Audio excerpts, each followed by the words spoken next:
This is my first visit to Istanbul, and it's been great. It's a wonderful city and in a great country. Startup Istanbul just feels like one of these great events in the United States. It has wonderful speakers. It has a great mix of entrepreneurs from not only around Turkey but around the entire region. It's just an incredibly exciting place to be. Every startup I've seen is promising. The question is whether they scale and grow.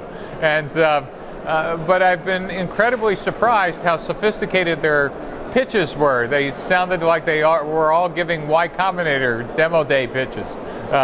So that was a surprise for me.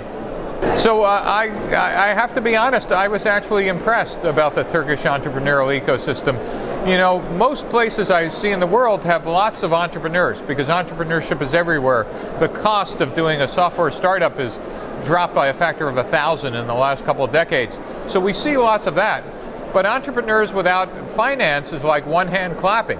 Doesn't make any noise. And what's great about Turkey and Istanbul is that there is a angel and venture capital ecosystem forming.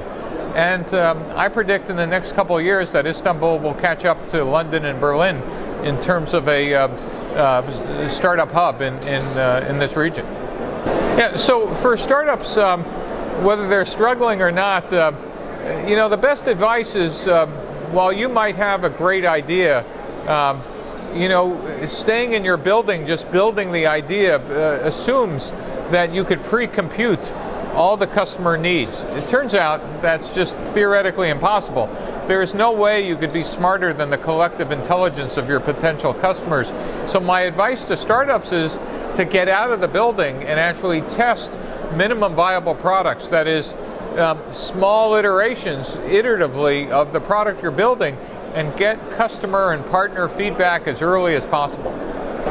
So I think Istanbul and Turkey have world-class engineers, smart entrepreneurs, sophisticated entrepreneurs, investors that are getting smarter and starting to give some pretty good advice. I think it's only a matter of time before we're buying our products from Turkey. So I think entrepreneurs in Turkey are faced with, as well as their investors, faced with a kind of a basic question.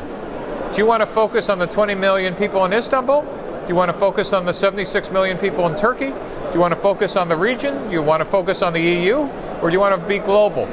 Each one of those answers kind of describes how much money you could raise because of how much you could return, what type of team you could build, and how big your vision is.